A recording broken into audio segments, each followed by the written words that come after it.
Now, we are in the building. We are in the building. Yo, we are in the building. You already know. My boy got a little flagrant. We had to restart that joint. Episode 116. We All in the day. building. We're all set. Podcast. We back for another one. The Drippy Gods, man. Rich, you already know. Your boy, I'm here. I got my good brother with me. Free. I'm here, Uncle Free. I'm in the building. Holla. I got the man behind the camera, the low-key legend. Yes, sir. Jay, introduce yourself, brother. Yeah. So a lot of people know me. Well, they know my brand. My brand's bigger than myself. The brand is FYE, find your elevation. FYE means again, find your elevation. FYE, 5 images. So a lot of people know my brand.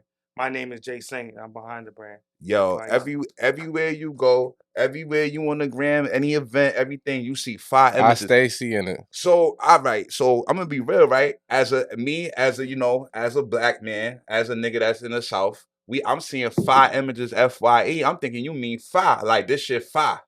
Like I'm like, oh, all right, I get what you're trying to say. Like, oh, okay, Like it's fire. That's how I thought it. I'm like, oh, he's saying that the pictures is gonna be super litty. Like, okay, Yeah. 5 images. Yeah, But you saying like, nah, 5 got a whole meaning. Like, it's a whole deeper yada meanery. Yeah, it wasn't even the pronunciation was totally different. Yeah. So like the whole, it's funny because it really came up. One of my homies back in, I'm from Florida, so I'm running back. So it's funny because we say 5. Yeah. But that was never the intention. My boy was like, you gotta get a name for the photography. Yeah. So there's a whole backstory about that. But so I decided to say, you know what? Let me go ahead and find your elevation. I feel like, what can I do? How do you find your elevation? Like, you feel me? Yeah. So I'm like, I couldn't say I, so I was like 5, like 5. You know what I mean? Because put the F, Yeah. take the E out, put the F. Find your elevation. Yeah. 5. So really, the real pronunciation was 5. 5 images was just 5. And then when I came to Atlanta, 2017, game changed. Yeah. I started taking pictures and just capturing the moments and going to clubs and going to Opium, going to Go Room, going to Capture and capturing people, going to Josephine Lounge and pictures going viral. So what made you even want to even be a picture nigga? Like, what even want to get into that game? Did you follow ATL Pics, or who was it? Like, what made you say like, yo, I'm gonna jump into that game? Funny about ATL Pics, he gave me a hard time. Shout out to Prince. Prince is dickhead. We're cool now. Everybody know that. We're cool now. If I see my dad, we cool now. But he definitely was like, yo, he'll bully you. Like, yeah, you a little. Who sent you here? Why are you here? Why are you in my space? He homie? couldn't stop me because I was everywhere. I changed the game when I came to 17. Okay. Because the way I was coming when I came in, I'm capturing images, and thing is they only capture a main character, the main talent. Yeah. So they'll catch a little baby, but I'll capture everybody around little baby. Yeah. You know what I'm saying? Or they'll capture, you know what I'm saying, Migos, but I'll capture the Migo. I'll capture Carpet Takeoff. I'll capture goddamn DJ Darrell. I'll catch a security guard. Well, let me ask you a question. Let me just pause you right there. When did you first pick the camera up? Like, at what age were you feel like, yo, I want to just be a photographer? Or did you fall in love with just the camera and then itself? That's so funny because it's going to piggyback on what he asked me earlier. What I mean, your picture, nigga. That was never my plan. Okay. You know what I'm saying? Sometimes life kind of steer you away, like steer you around. I always said something about everybody have a GPS, right? A GPS, I always say, God providing salvation. So you're going to be saved by the way you move. Certain things you do and how you step, it can either help you, elevate you, or it's gonna break you. And the thing about me is that's why FYE is so important to me. It's about finding elevation. So I had to find my elevation. So my backstory was back in Florida, people knew me as Jay Runner, the promoter. I was a promoter. I do events in Orlando, Florida. So I was throwing parties. Biggest party, I was 17 when I started. Yeah. You know what I'm saying? I was throwing parties. So that was a real thing. I was into entertainment world already at the age of 17. So I was throwing parties. We talking about when Waka Flocka was at his prime. Ole do it. Yeah, you know I remember that was a good era. It's funny. You We're just talking said about Orlando. the Rejects. From Florida, we had this thing, lit by and we had like little dances and we had all these different artists from South Florida. So we was doing like a lot of college parties. Yeah. Shout out my boy DJ Nasty. Shout out DJ D Strong in Orlando. Shout out to Strong. DJ Q45 from BET. You know what I'm saying? Yeah. Shout out to Q45. So these are guys, or they work with me. Yeah. You know what I'm saying? I was booking these parties. I was a young dude, but I was always behind the scenes. Nobody knew my face. You know, even with my company name, people knew Jay Runner came from HSB Runners, which was my clique. Yeah, because even if you go on the Instagram, your picture not even on your. Yeah, I did have a personal Instagram, Jay Runner. Yeah. Instagram was hating on me. I don't know what happened. I lost it. But I'm ready to be low key anyways. But yeah. So I was in the entertainment world, doing parties. I was doing events. Yeah. So I threw the biggest college parties with Sigmas and Iotas. We had, in Orlando, we threw every year, Classic Week in November, we had something called So it was just a whole nother lane, Right. So was you in Orlando fucking with H-Dot and them? That's my boy. Yeah. So H-Dot was, you know what's so funny? Because when you mentioned Orlando, I'm like, damn, I forgot how I met you was through the Orlando niggas. Yeah, you met me through my boy Paul. Paul, yeah. Shout out to Paul. I forgot about that. I'm like, yo, Orlando, Paul from New York, but like, yeah, I feel like, damn, Haitian. I'm about to say, like, I forgot I met bro through the Orlando niggas. Yeah, okay, you fuck with H-Dot and them. Yeah, shout out to H-Dot. I fuck with H-Dot. That's the homie. So funny backstory. So all that had how it happened. So fast forward from throwing parties, I got to the financial world. I left parties alone completely. Yeah. But I was still in marketing. Okay. Relationships are very important to me. So that's what really kind of got me going. So fast forward, when I decided to get back into the entertainment world, I was working with a guy named Ken Moore. Shout out to Ken. He has a company called Nine Beans TV. And when I seen what he was doing, it was amazing. He had he filmed, he did motion graphics. Yeah. He did all kinds of things 2014. What they're doing right now. Yeah. He was doing back then. He was doing back then. Yeah. So I had a marketing company called for Marketing. So I was behind the scenes. And because I had relationships in the industry, I would tell Yo Nine, you got these dope motion graphics, doing 3D, making artwork move.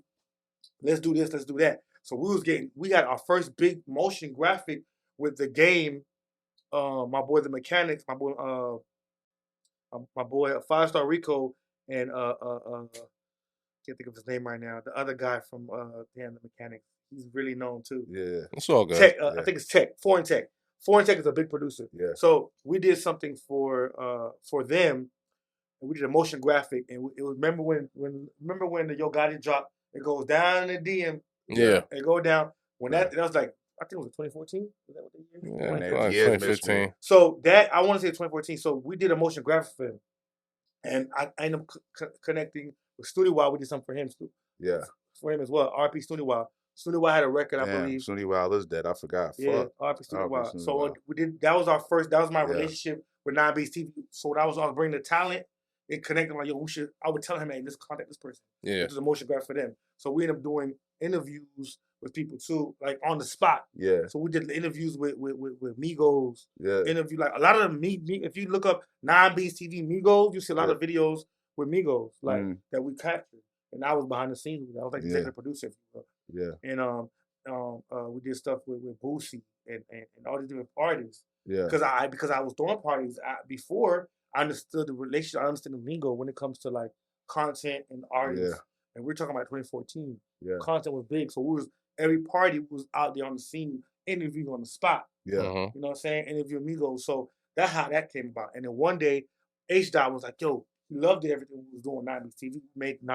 We made H-Dot one of the hosts for 9 Beats TV. Yeah. And we was doing like a BET style top 9, like hottest artists, and we was bringing artists from Atlanta. That's when we highlighted Young Thug, we highlighted Gunna. Yeah. We was up on Gunna way before, like RP King Troop. But H-Dot, his godfather is King Troop. Yeah. So all that came about when H-Dot came in the picture. That's when I started really connecting the dots. H-Dot connected me with DJ T. Lewis. Yeah. That's when everything changed. So connected with DJ T. Lewis, that was like 2014. It was in Tampa. T. Lewis came out there. 2014, 2015, roughly around that time. I met Zoe Dollars. I met all these other people with H-Dot. Yeah. And we were 9 Beats. I was like behind the scenes. So that's how it all happened. I was not supposed to ever carry a camera. Yeah. My 9 Beats TV was a conglomerate, was a team, but the guy who's really behind 9 Beats TV was named Ken. Yeah. He was a family man. He couldn't be out. But I'm young. I'm outside. I'm like, yo, we gotta be rolling. Yeah. So I took the camera. I said, yo, I got it. Fuck it. I'm gonna do it. Yeah. Yeah. So I took the camera. Yeah. And I ended up filming DJ T. Lewis backstage with Lil Wayne. Yeah. It was at this big event in Tampa. I can't remember this dude name. So you know how they got Live Nation? It was another dude. It was something of that name, around that name, but he flopped. He was a big, not live mixtapes. Not live mixtapes. I met them too there. Yeah, they from Cleveland. They from Ohio. Yeah, but they used to be in Tampa. They used to be in Florida. Yeah. So they actually reached out to us too. 9 Beats TV. They reached out to us before. But I can't remember the guy's name. But he kept it was like a live name. He had something nation but it was like a big party he threw, but he flopped. He had all the big artists, but he flopped. Like he was one of the janky promoters. It felt bad. But I ended up meeting DJ T. Lewis, which is he's from Jackson, Mississippi. Yeah. We'll talk about that. I know we're gonna talk about Jackson, Mississippi. Yeah. So he's from Jackson. Oh, we're gonna get to that. Yeah. So T. Lewis is one of my boy. He's a Leo like me. That's my boy. That's my brother. T. Lewis, I met him through H. Dot. Yeah. And I had the camera. I'm not a camera nigga. You know what I'm saying? I threw parties. You like at that moment, you like this is my first time with the camera. Yeah, like I was the nigga that was making sure shit go right. Yeah. But my cameraman couldn't be there. The nigga that was part of the show couldn't be there. So I had to like, nah, bro, the show can't stop. So let me put the camera up. So I'm like shaking and shit. Like, you know what I'm saying? But we had a T3, T39, T3i, a basic ass Canon, the Canon Rebel joint. Rebel joint. Basic shit. So now I'm capturing this shit, and then T. Lewis is Love My Hustle. We kept in contact. Fast forward, right? I fell in love with the camera. But I say, I'm not going to do videos. Editing is a process. I'm going to capture the moment. Capture images. You know what I mean? Because the moments are priceless. Yeah. You know what I'm saying? It's funny now. My best friend, G-Stack, that was one of my best friends. He passed a couple years ago. But I was his manager at the point in time. And he was teaching me the game without me knowing. He telling me, yo, you're my manager, but you got to know how to wear many hats. He said, you got to capture, film it. I didn't want to do this shit. I'm not filming. Yeah. I'm not a cameraman. Yeah. You know what I'm saying? And even when people call me cameraman, even when I do parties, I used to hate people call me promoter. Hey, you're promoter. I hate that. Because I was an event coordinator. I put the money behind it. I'm an event coordinator. I like that name. I like that. That's how I was. That's why even like when I got because I was putting the plays together. I was putting the parties together, concept. I did a phone party. I had Torque Team. If you look up Torque Team Orlando, when Torque Team was popping, I booked them. You was on that. I booked them. I did a team party, packed out. Yeah. Sold out. You feel me? Shout out to Torque Team. Yeah, shout out to Torque Team, Torque some all them. So I booked it. I was young, you feel me? But at that time, I was a little bit older at that time. But I did team party for them. And I did all that. It was like I said, it's all in the same bubble. Like, you know what I'm saying? Like, so when I did that, it was like one of those things where I feel like I didn't even know I was building up to this right now. Yeah. Like it just elevated. Shit compounds on each other. Once you start down a path, and we're all set. Yeah. Now we all set. There you go. Shit just compounds on each other. So all right, boom. Let's fast forward, right? So boom, you popped out to the A. Right. You run around in the clubs, taking the pictures and all that. Right. So when you first what happened that made you first start get into another lane, like another level, like with the celebrities and all that? You like, damn, hold on, like they busting me now. Honestly, I never owned a camera. I technically, FYE Images started in 2016. Yeah. I opened up a marketing office in Orlando. Yeah. My vision was to have like non-BCP graphics and all that shit like that. I had a whole storefront, graphics, to marketing, graphics, everything.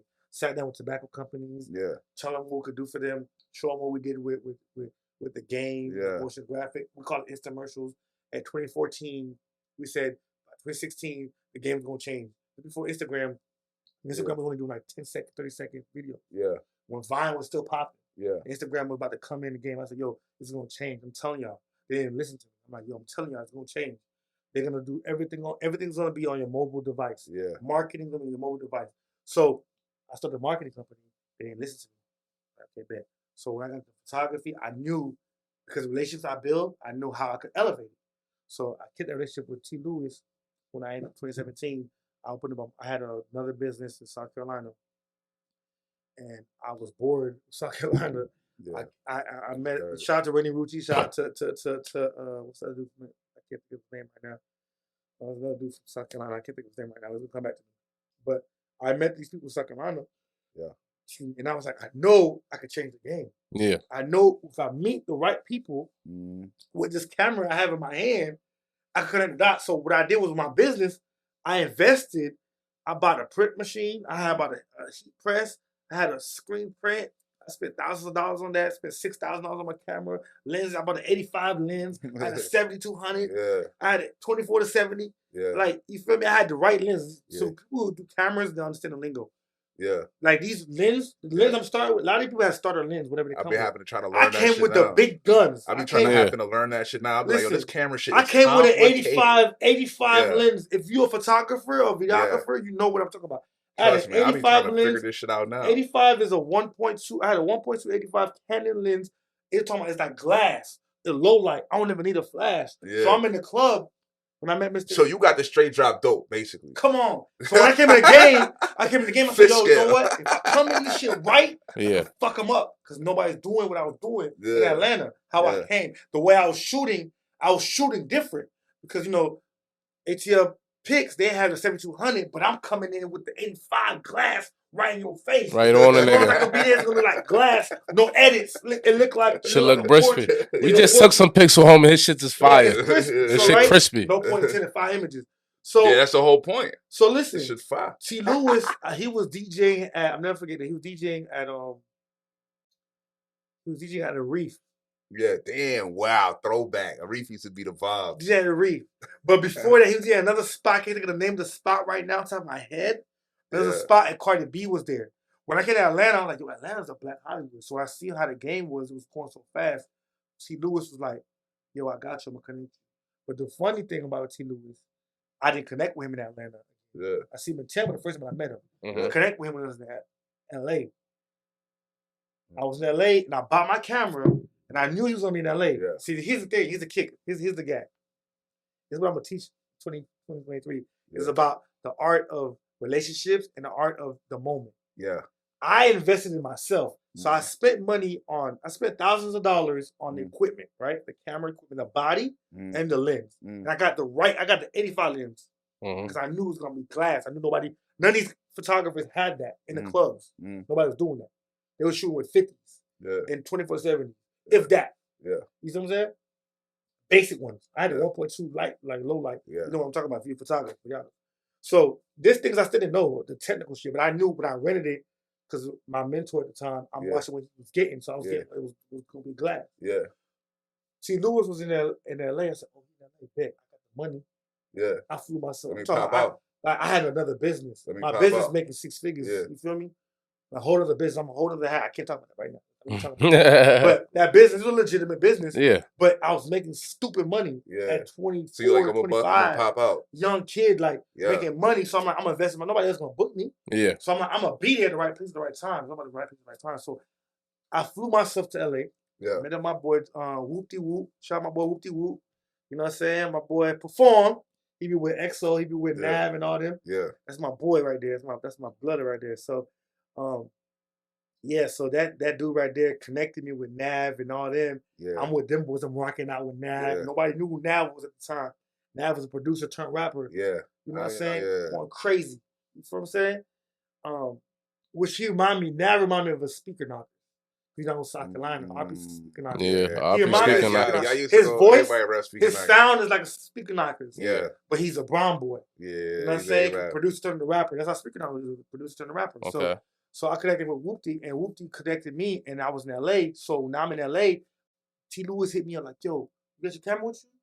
Not knowing the whole time I never owned a camera. Now I do. So he's like, you want a camera? I was like, yeah. Like, so now you had to think about where the fuck I'm gonna grab a camera from. But I had a camera. At the time you already had it. I bought my camera now. I invested it. Remember? You had already bought it at the time. Yeah, I bought the joint when he was to LA. Yeah. But I knew he was gonna be in LA. I remember telling that, so I planned it. I did it on purpose. Yeah. So, but I was like, you know what I say? Shout out to people, Coach. Y'all say if you stay ready, you don't have to get ready. So that speaks to the importance of being able the whole relationships, how to build the relationships and grow the relationships. You got to be in the building. You got to jump. Go grind. You got to get on that goddamn flight. You got to be in these people's face. Listen, nobody book. You got to be where it's hot. Be where when you're at where it's hot, then opportunity strikes. You can't. The mic don't strike if it's not where it's hot at. You know what is crazy? If it's not in the area where it's gonna be lit, the match never strike. No fire is gonna come if you're not where it's lit at. You know what's funny you say that? That's exactly what I did. I say, you know what? I'm gonna be where it's lit at. I'm not gonna wait for them to book. That's how you grind. A grinder, no, that's how you grind. If you're not where it's popping, then you're not popping. You know what's crazy? You know what that is though? That's the hustle for me. Because you gotta have hustle. You know what I'm talking about? You gotta get your ass up. New York. You from New York. So you know how it is. Yeah. You gotta get your ass up. So I got there and gutted out the mud. Like, so what I did, because throwing parties, you gotta get out the mud. There's no guarantee you're gonna have people in your You gotta be on point. You gotta be out there on flyers, grinding. I used to have I have flyer niggas. You from back in the day from when niggas had to really print flyers. It wasn't just posted on social media. You from print a flyer out back in the day. I'm still doing that. What you mean? Shout out the niggas still on it. Listen, on their good foot. How I made my 6 figures in my other business is by doing hand-to-hand combat, 100 business cards to each person. That's real. Talk about it. Talk about it. Real sweat equity. Real sweat equity. What I was doing was in each school, I had a team, a marketing team. Yeah. My Facebook was categorized. Yeah. Each school, each city, part of Orlando. People think Orlando is big. It's like Atlanta. Atlanta's not that big for us. Really Orlando's even smaller. And Orlando's even smaller. Yeah. So you got Orlando, you have Lakeland, you have Atlanta, you have Altamont, you have Lake Mary, you have all these different areas outside. So what I was doing, each school had somebody there marketing. And I was putting my flyers in each locker room. And that's the same concept I was using in my other business. Yeah. So the same thing, I was like, if you don't be the right place at the right time, you gotta go out there and get the footwork. Yeah. So now I'm like, me fly myself to LA. I flew myself to LA. So I'm in LA. I'm with my boy Whoopty, got me connected with, I met Erica Mena. I'm out there with Nav. I'm meeting Slow Bucks. I'm out there moving around. Because everybody needs a camera guy. Moving around. That's the niggas is dying for a camera guy. Everybody. And the thing is, I'm with the right people. Yeah. So when T. Lewis hit me, I'm like, yo, I got your ticket. I need you to come out there. Come with you. Yeah. Now, mind you, I'm in Fairfax. I'm in Fairfax. I just went out there. First time in LA. Yeah. Joint. Yeah. Outside. All time. Yeah, on your bullshit. It felt different. Hella the good dispensaries. Yeah. I was elevated. Yeah. So now he hit me. He hits me like, yo, pull up. This is my address. I'm just, I need you to pull up on me. I'm going to put your ticket in will call. I ain't know. All right, cool. I didn't know who Will Call was. What the fuck? Who's Will? Who am I calling? You feel me? So I'm like, yo, who's Will? But I'm out there. I'm outside. Whatever. It's who is Will? So I got my network. So now I'm in Fairfax, and I told him this story way after. He didn't know then. Yeah. When I told the story, he's like, "Damn, bro, for real?" Yeah. Nigga, I took an Uber because I didn't drive to LA, right? I didn't have a car. I didn't have a rental. I took an Uber from Fairfax. Yeah. And this is 5 o'clock traffic. Yeah. He calls me. Yeah. I get the time of the concert. Surge was going crazy. Surge going crazy. At 5 o'clock, LA traffic. Guess where he was? It's crazy. It's crack. It's worse than New York. It's worse than Atlanta. LA traffic is crazy. Now, mind you. Agreed. I'm in Fairfax. I had to meet him in San Diego. You lying. Guess I'm lying, bro. That Uber fare was never forget this. That Uber fare was $300. Never forgot it. Yeah, I took an Uber from Charlotte to Greensboro. That shit was like $180. Yo, you're lying, bro. From San Diego to LA is crazy. A fucking Uber from Fairfax Ave in LA to San Diego. Oh God. On my grandma and everything I love. Talk about dedication. Dedication. So what did the Uber driver say to you? Listen, first of all, my mother was catching on me at first. Of course. So what I did was, he ordered it, and I got it, and like, yo, I ordered it, I told him, like, yo. Did you change the location after you jumped in the I had to. And when I did it, he was like, yo, we're going to find something. I'm going to give you a good tip. Don't worry, I got you. Nah, that's crazy. So really, the total was $350. Yeah. But. No, you gave him 50 cash? Yeah, I had to. I show love. I was a driver before. I understand how it go. Nah. But listen, the hustle, the dedication. Shorts, nigga, I'd have been tight at you. Nigga, you don't think it'd have been cheaper to fly? Yo, I'd have punched you in your face behind $50. I didn't know, nigga. I just determined to get there because guess what? Jay, I'm gonna keep it real. If you only give me $50 to drive you to San Diego from LA, I'd have punched you in your face. That's a tip, though. What did he make from Uber, bro? I thought my business. He probably made something decent from Uber. It was $300. I don't know how Uber works, but you get a good you get a good joint. It was Lyft to be exact. It was $300 motherfucking dollars plus $50 tip. I'm kicked off Lyft, yo. First of all, check this out. Oh shit! Do you know the concert was from Lil Wayne? Oh, it wasn't even, bro. Oh, T. Lewis wasn't he Lil Wayne DJ? He was Lil Wayne DJ. Yeah, I'm about to say, wasn't he Lil Wayne DJ at the time? So I'm like, yo, this is the GOAT. It's a different type of vibe. It's different. This is Weezy in 2015. They gotta sit up straight on that one. Lil Wayne in 2015 is like. It don't matter what year it's Lil Wayne. Yeah. Fuck the year. It's Wayne. It's Weezy. That baby.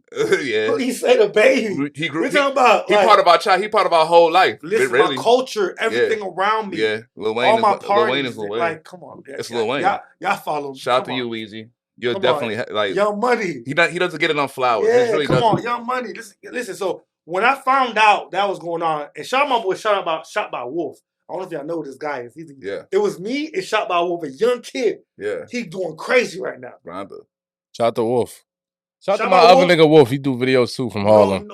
I know a different Wolf. But let's shout by Wolf, young nigga. He actually shooting Lil Durk, Lil Key is kid that just got signed to 4PF because Lil Baby has a 4PF label, and he made that happen. And he was a videographer. He was a young kid.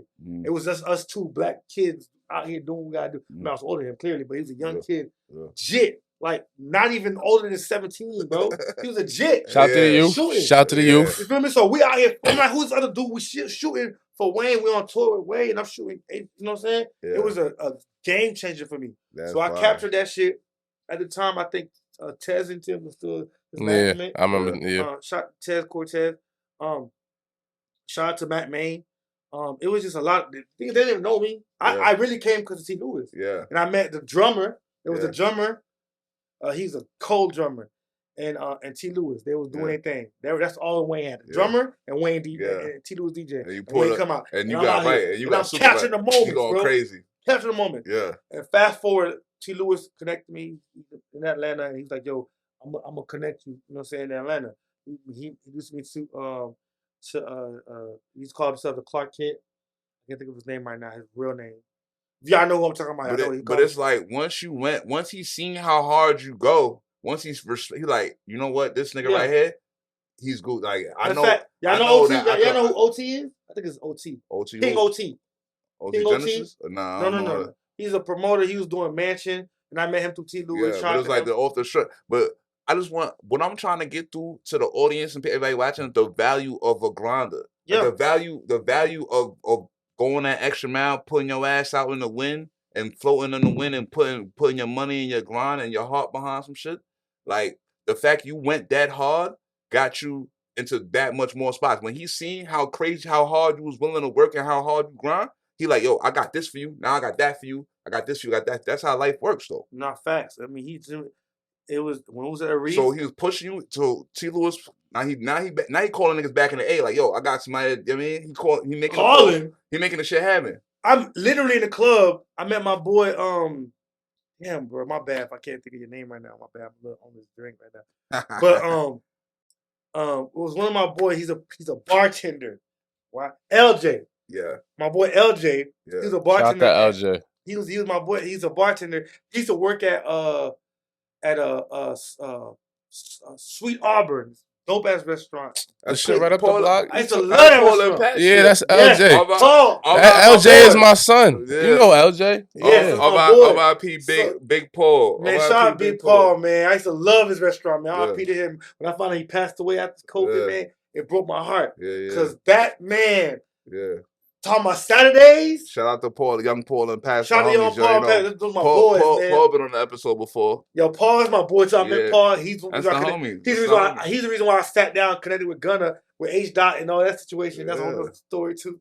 But it's just like connecting Mr. Hanky, the producer, and LJ. So LJ connected me with Jasmine Murray, Jasmine Mulan. She was working at Josephine Lounge. Yeah. She connected me. Shout out to Jasmine. She booked me.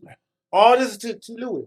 It's called tap rooting. People don't understand. Like, don't ever block your blessing for $1, bro. Yeah. T. Lewis never offered me no money, but he connected me with all the biggest plays. And I love my boy. That's my brother. Yeah. You know what I'm saying? I always shout him out because if it wasn't for T. Lewis, I would have met Mr. Hanky. Yeah. It wasn't for T. Lewis, I would have met LJ. Yeah. It wasn't for T. Lewis, I would have never met Jasmine, who connected me with Josephine Lounge, who allowed FYE Images brand to expand. Yeah. Yeah, go. Yeah. Relationships is key. But even having a wherewithal and a mindset and the sight and a broader vision to even recognize how the shit came to fruition, you know what I'm saying? To recognize how relationships and how things build and how things build upon each other. People don't really recognize shit and see shit like that, and they fuck it all up. You know what I'm saying? Because they don't recognize that this comes from this, or even where they at right now came from this link or that thing, or like people don't really recognize what got them to where they got to. You know what I'm saying? And they and through that they take things for granted and they disrespect what got them there. You know what I'm saying? That's the problem, man. That's what it goes to relationships. Any relationship, whether it's a personal, like dating, person you friends are cool with, people are burnt. But you know, people burn People bad. forget. People forget Even through what they get comfortable and forget what got them there, and then they burn it down. Oh man, listen, all the time. Listen, I got burned too, down. It was a roller coaster ride. Coming to Atlanta was a roller coaster ride. Oh yeah, it's mad scumbags here. When I first got to Atlanta, bro, I spent $15,000, bro. I was going through shit. I spent like 5 minutes alone. I spent over $30,000-$40,000 my first go round. Yeah, I put money behind it. Yeah, like people don't understand. I put money behind real money. Nobody invested me. Yeah, nobody booking me. I'm flying last minute. Flying last minute to LA, bro. The rate. First of all, no, you was getting flying taxed. last minute to LA. I told you about the $300. Yeah, you're getting taxed. Flying last minute to LA, $500, bro. Yeah, you're getting taxed. 500. That's a one way. That's on Spirit. That's a one way. That's on Spirit. No, I wasn't on Spirit, but it was a cheap flight. It was Southwest, but Spirit, yeah, Spirit get your ass. I gonna lie, Southwest the worst shit I ever flew. Worst shit. I hate Southwest. Oh my god, that shit like Greyhound. Spirit. I never been on Spirit. Spirit is like Megabus. I've been on Frontier. It wasn't that egregious to Miami. Spirit, Frontier, and Alaska is gross, but at least I can pick my seat. Like Southwest, y'all just want me to just run in here, just like yo. And it's Southwest like, and it's like find the seat. Like what? Just I rode Southwest from Seattle to Atlanta. Worst flight in history. Shoulder to shoulder, bro. Nah, from Seattle is crazy. I pray for your mother. That's wild. You wilded out with that. That shit crazy. I took a Southwest flight to Orlando, and I hated every moment. I don't know why I did it to myself. I was honestly, bro. I would rather Southwest over Spirit though. Nah, no, you wouldn't. Because it's Spirit. I can tell Spirit, yo, give me the window seat, fams. I don't want to talk to anybody. They're gonna charge you for it too, like a megabus. Like $7. Like a megabus. Yeah, it's nasty. Spirit. I'd rather you charge me than it being a free for all. They want $3. The free for all is crazy. Spirit is megabus. Yeah. And goddamn Southwest is Greyhound. Don't disrespect Greyhound. Yeah, we not going front on Greyhound because they got niggas through, bro. Nice train. I used to been on Greyhound a couple times. Y'all heard of Short Line? Peter Pan? Yeah, Peter Pan. It's like Peter Pan, B. Like, Adirondack. I'm gonna be real. I was in Philly and I was in the train station and I had to go to Jersey from Philly, and I went on the New Jersey Transit train and I went on the Greyhound train. I'm gonna stand up. Let's give Greyhound some respect, man. Greyhound is a very nice establishment. They got good trains. You said the Greyhound train ain't got a train? All right, maybe I'm bugging. Maybe it wasn't a bugging, nigga. I was like, huh? Maybe it wasn't a Greyhound train. Maybe it was another. It was like Amtrak. Yeah, I respect Amtrak. Amtrak is respectful. It was a cheap train, and there was like a express niggas with money train, and I was like, yo, the niggas with money train is all right. Greyhound got a stench, okay? Greyhound is a whole other. Greyhound is like, no offense to anybody from Atlanta, but if you know, Greyhound is Grady on wheels. Listen, man. But China Bus, you don't even want niggas to touch you, B. I've been on a China Bus, you be like, don't touch me. If you're on, for my niggas, if you're on a Greyhound with anything less than 50 bags, I don't know what you're doing there. Get your life together. Just look at it as a starting point. We starting here, and we not ever gonna come back. I got humble beginnings, though. Humble beginnings. I got humble beginnings, man. I've been on a China Bus for 20. Less than 50 bags on the Greyhound. You should reestablish your life. You're gonna rethink about it. Just look at it as a launching point. You're gonna start. This is where you're starting from. You know what I'm saying? This nigga front on the Greyhound. Hey, but yo, all right. So boom. All right. So. You bubbling, shit is grooving now. You meeting everybody, you taking the flicks, shit is starting to blow up. You know what I'm saying? How did you go from the nigga in the club taking a couple flicks to where you at now? How do you take that next leap? Because there's a lot of niggas taking flicks in the club. They're not where you at right now. You're doing cool shit. That's how I seen you. I ran into you. Say I'm like, oh, boy, cool as shit now. It's different now. You want to talk about right now? I want to talk about right now, and I want to talk about. How did the fuck did you make the leap from where you was at in a club ticket? Because a lot of niggas, there's niggas that have been taking club pictures in the club for 15 years and then make a leap. Going on tour with Pinky. They stay comfortable. Okay. I said, yeah, we was trying to figure out the transition from the club tickets to going on tour with Pinky and where you at now. How did that happen? Shout out to Pink Cole and Pinky's the biggest. Yeah, she's the biggest. She's the young Oprah.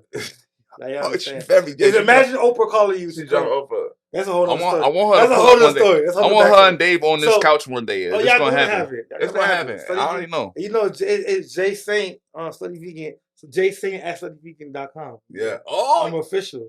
Yeah. Shout out to you, my boy. Salary now. So, tell us how. I want to hear about that though, bro. Tell us about that leap. How that leap happened? The leap is a big gap, but I try to like break it down as much as I can. Okay. But I'm gonna break it down as much as I can. So like this. It's all go back to what I said, the relationships. It goes back down to just staying consistent. So I was working in the club. I got tired of clubs quick. I hated it. I never liked the clubs even when I threw parties. I never liked the promoter, the title. But I always kept good relationships, right?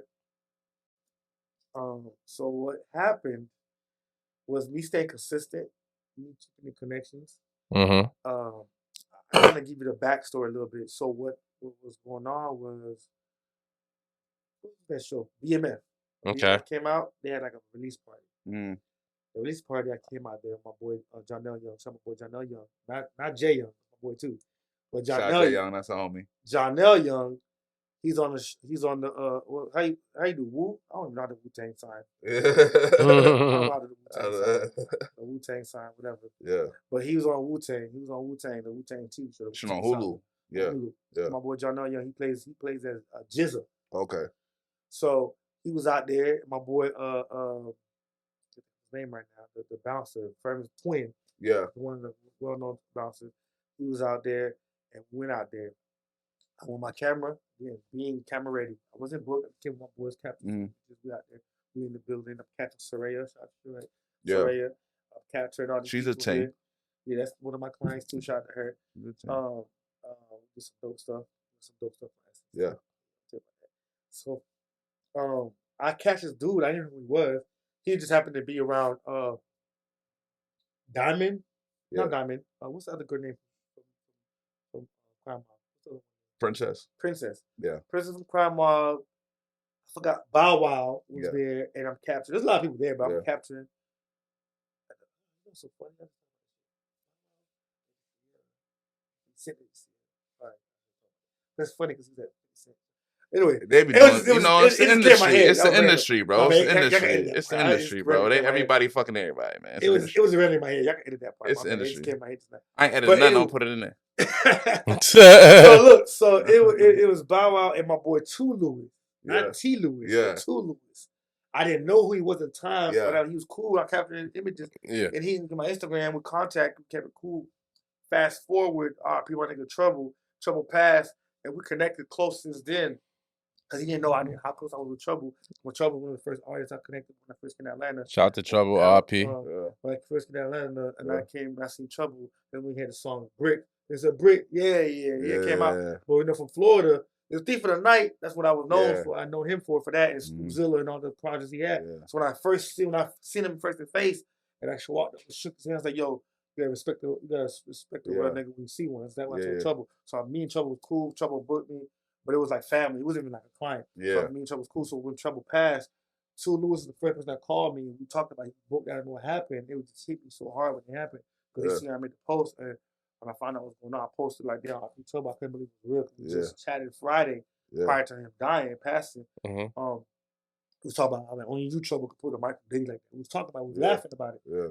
So being Two Lewis connected and he just was like, I didn't know he was like how deep he was with Atlanta. Yeah. We was talking, we just got connected with sets. And fast forward, he put me on a gig with One Music Fest because his boy was shooting who normally shoots a Pinky. Yeah. He was on Millennium Tour. Okay. And he was like, I need you to come. Now this is about to show you. When he told me the rate, that's below my rate, but I did it anyway. Yeah. I was off the love. Yeah. He was like, I have rate for you. Like, I was gonna do it just because it was him. But that rate it was really a low rate, but I did it anyway. Yeah, rate for me at that time was low. But when I first came to Atlanta, I was booking $75 shoots. You was stressing situations over the money. You was stressing situations over the money. I've been there, done that. But when I first came to Atlanta, that's when Pink Trap House came out. Yeah. Shout out to what's that company who does all the prints in Atlanta? They do all the printing, Atlanta Prints, whatever. I can't think of the name right now. Shout out to them. They own this property that we did Pink Trap House. They did the whole Pink Trap House with 2 Chainz. 2 Chainz, Mr. Hanky, shout out to Mr. Hanky. I met him through T. Lewis. You know what I'm talking about? And Mr. Hanky was like, yo, come down Atlanta, I'm sure the real Atlanta. That's the reason why that's the reason why I'm here. Yeah. Mr. Hanky said, come to Atlanta, come back, I'm sure the real Atlanta. Yeah. The rest was history. Yeah. So because of that, he took me to the Pink Trap House, and that's where everything connected. Yeah. So when I went out there, I connected with so many people. So it's all about relationships, bro. Like I said, it's relationships.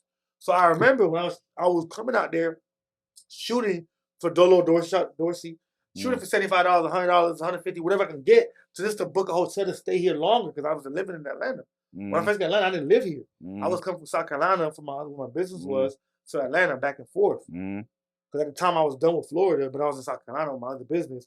I would come to South Carolina to Atlanta. It was like 3 hours away. It was like going from Miami or Fort Lauderdale to Orlando. Yeah. So it was like 3 hours. So I was coming back and forth. Yeah. So my boy would drive me there. So I'm like, yo, I was staying in a hotel and paying for my homie. Yeah. So it's like really paying for a hotel and my homie. And he had to smoke, so I had to make sure he had smoke. You know what I'm saying? So I'm really hustling for hotel, smoke, and gas for my boy. For your homie. And for me to be able to move around. So yeah. So having all that grind, I was like, yo, I'm gonna do it, whatever. And I knew Slutty Vegan was because I've seen the movement because I came in 2017. Her shit popped 2018. Yeah. So I'm saying? So, but I never tried this shit. I never tried the vegan food. I eat vegan, but I never tried her food. I remember when I got out of Chain Gang, it was like, they was talking about Slutty Vegan. So I'm like, what the fuck is y'all talking about? But it was like, oh, and like I got hit quick. Yeah. Full circle moment though. I got hit quick, for sure. So when he told me about who it was, like, yeah, I'll do it. Yeah, that's a good look. So I did it. And one of the photos I took that was behind the scenes, we had an accident. I was moving around, of course. Yeah. I was moving around, capturing everything going on. Yeah. You know what I'm saying? I captured, of course, Jeezy captured up all these different people. Backstage, she was walking out. Jeezy came out, and Stacey Abrams came out on Jeezy's set, and Pinky happened to come right there, perfect time where Beyonce, Derek Hayes, shout out to them, with Big Dave, when they came out, I captured that moment. She posted a picture with Stacey Abrams. Out of all the pictures I took for her, she posted that picture. And she kept watching my story and watching my page. I'm like, okay, cool. But a couple of funny things about that is, full circle moment, a couple weeks prior to that, there's an event called Fearless Fun. It's a women's event. And I went and captured it randomly. She reposted it. She gave me her number, but I didn't remember that. I just like, whatever. Yeah, so, I'm moving too fast. Yeah, moving around. And so anyways, when he hit me up for the One Music Fest, I've never been to One Music Fest. My is lit. Let me go. So I did it. She loved my pictures. And Tulu was hit me up like, yo, I was surprised she hit you up. Yeah. And I needed a property too. I remember I had her number. Yeah. You know what I'm saying? A young lady I was dealing with at the time, she told me like my babies at the time, she told me about, hey, check this out, this property. I've been looking for. She know my style before. Yeah. Loft. I had I stood loft before. Yeah. So when I seen a loft, I was like, this is fire. I need it. Yeah. And I seen the price. I said, ooh. And I said, she had the number. Like, yo, I'll call you. See that property available? Fast forward, she became my landlord. Property. There you go. We talking about Pinky. We talking about Pinky here. Yeah, she has properties for days. Yeah. So you must need a property. You must really need it. She was like, she's such a real person. She's like, you must really need this. I was like, yeah, I do. And she was like, she's the price. I was like, oh, yeah, I need it. Yeah. What I do? Yeah. I pay for it. She's out of town. Never seen her face. She never seen my face. So mine took pictures of her before. Now, she get in the property, send her the money. I'm in there. Yeah. A couple weeks later, I took a job so I could make sure I paid the property on time because photography sometimes is not consistent. Yeah. I've been doing this for 5-6 years, bro. Yeah. Photography. She hits me up like, he texts me, yo, I need a full-time photographer. Salary. Yeah. Per diem. Yeah. Travel. Everything. Laptop, whatever you need. Yeah. Phone, whatever you need. Everything. Yeah. And, oh, by the way, you get paid every week. And you said, I'm locking the fuck in. When can I start? Yeah. What are we talking about? She said, you have a job? I said, F the job. And now you officially Pinky Cole's photographer. Official photographer all day long. She hit me up on Saturday.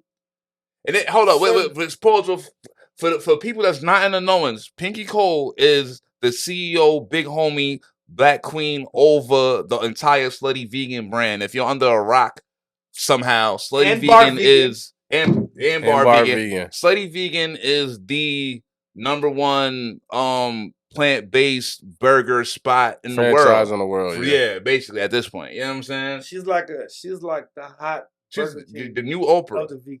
Yeah.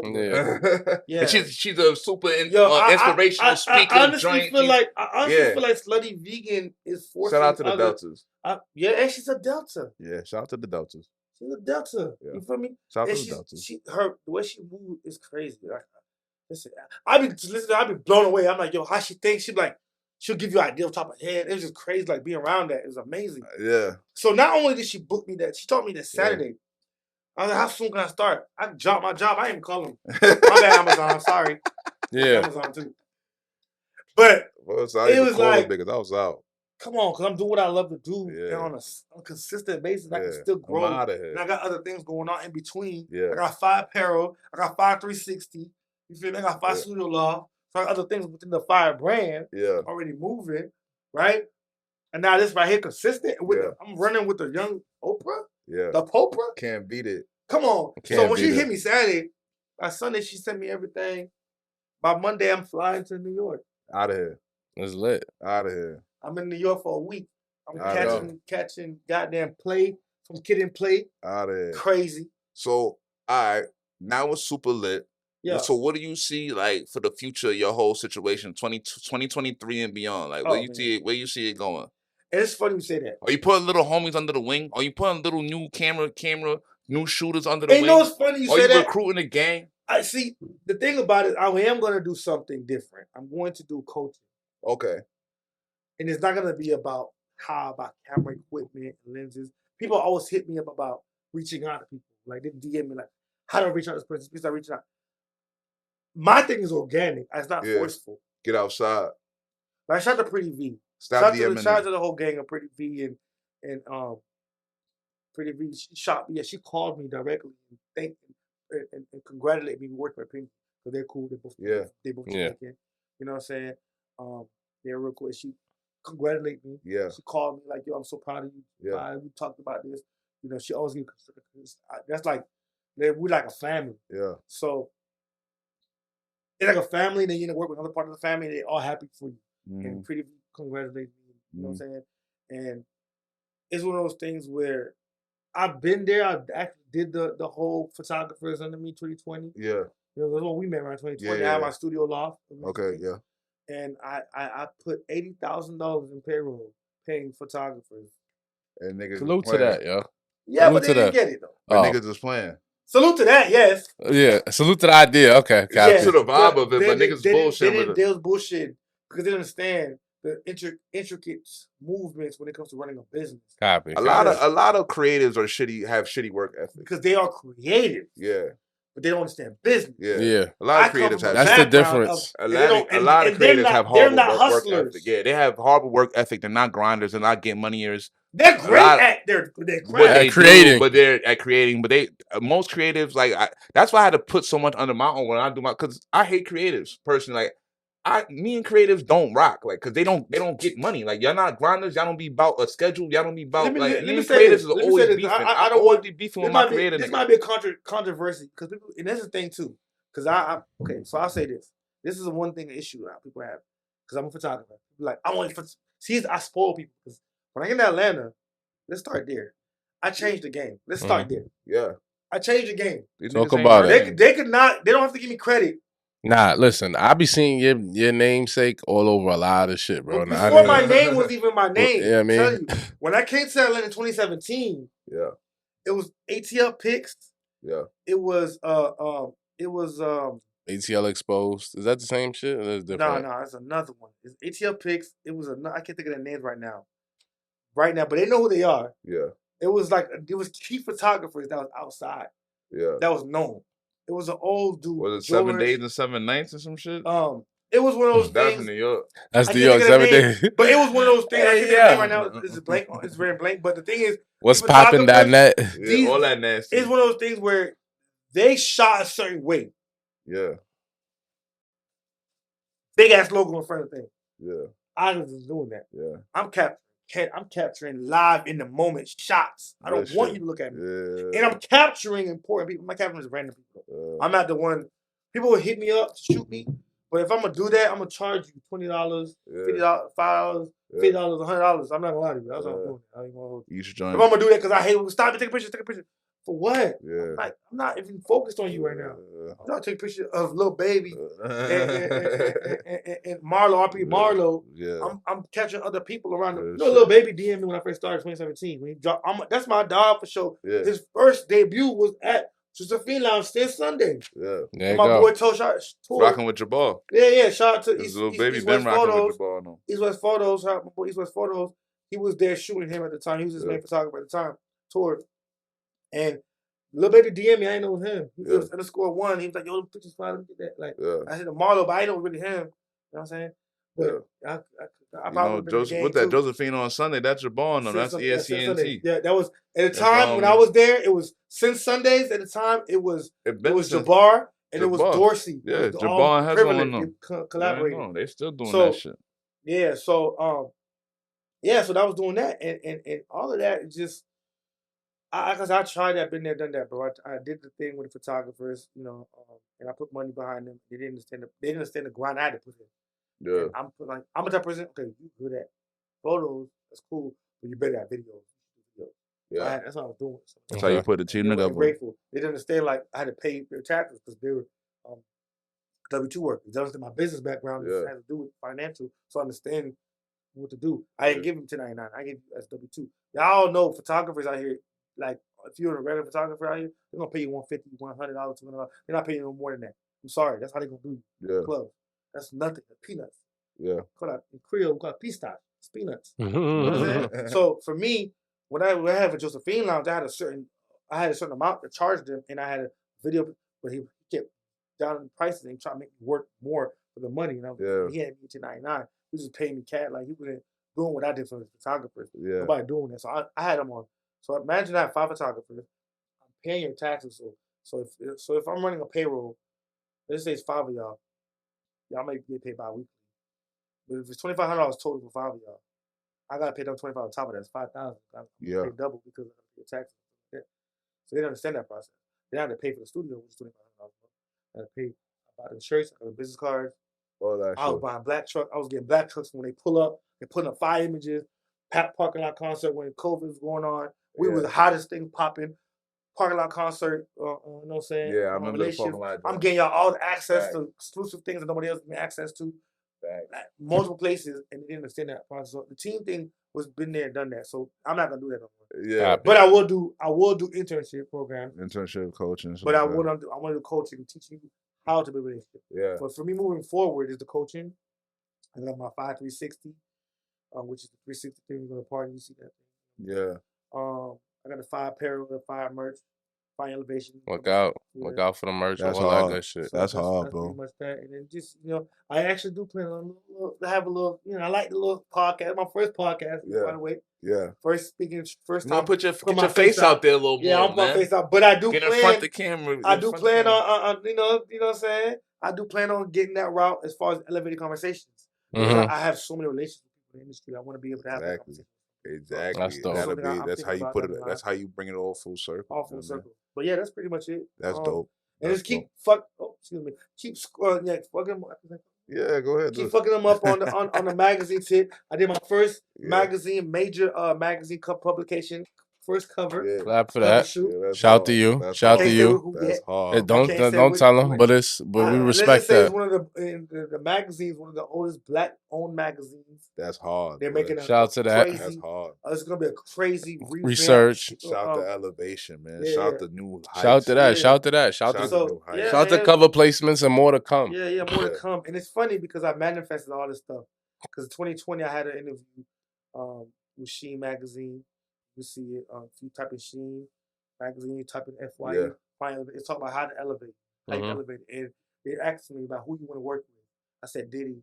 I said I want to work with Diddy, even if I work with Diddy directly. Somewhere in his company, Revolt, something. And guess what? I did 2 Chainz's birthday, and I ended up capturing Diddy. Yeah. There, I did a Revolt. Shot Revolt. I did Revolt a couple of times. I did Corvea. She was so. That's lit. I ended up doing that, and I ended up getting in Essence magazine this year. Lit. I did a shot to Cara. I met Cara through another gentleman who I connected Soraya with. That's hard.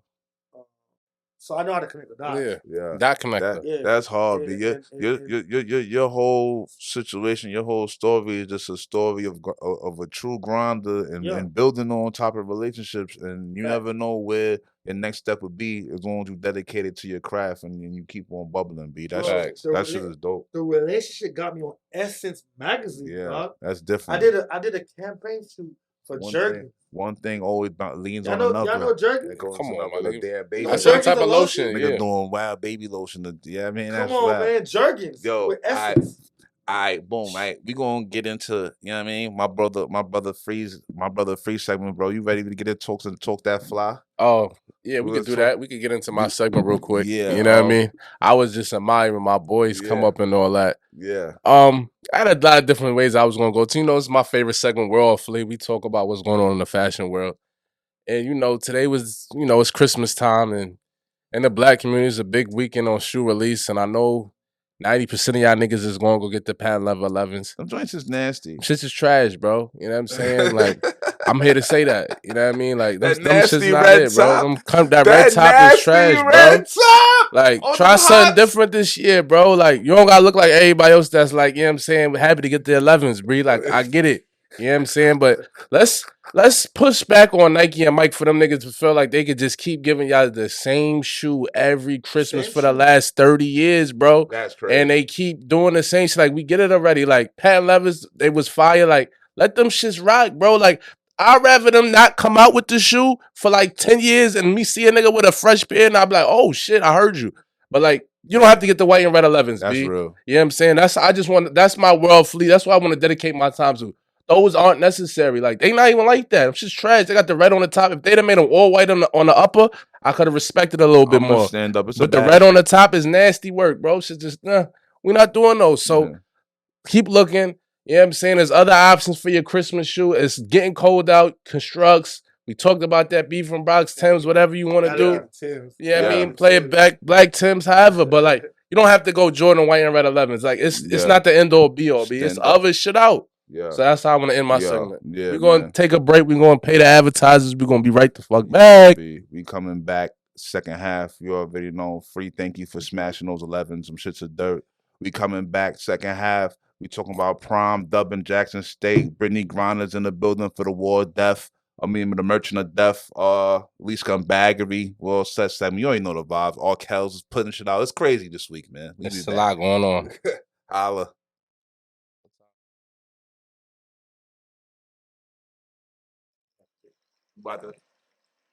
We back. You already know the vibes. All right, second half, we're gonna pop this ting off. Elite Scumbaggery. You already know the vibes. When we do Elite Scumbaggery, what Elite Scumbaggery is when somebody is a dirtbag, but he also did it in an elite way, right? So this year's, I mean, not this year, I'm bugging. This week's Elite Scumbag of the Week is none other than my man, Puff Daddy, P. Diddy, the homie. Your man Puff just had another baby. Secret joint. A secret baby that nobody knew about after he been running around professing his love for Young Miami and all his other joints.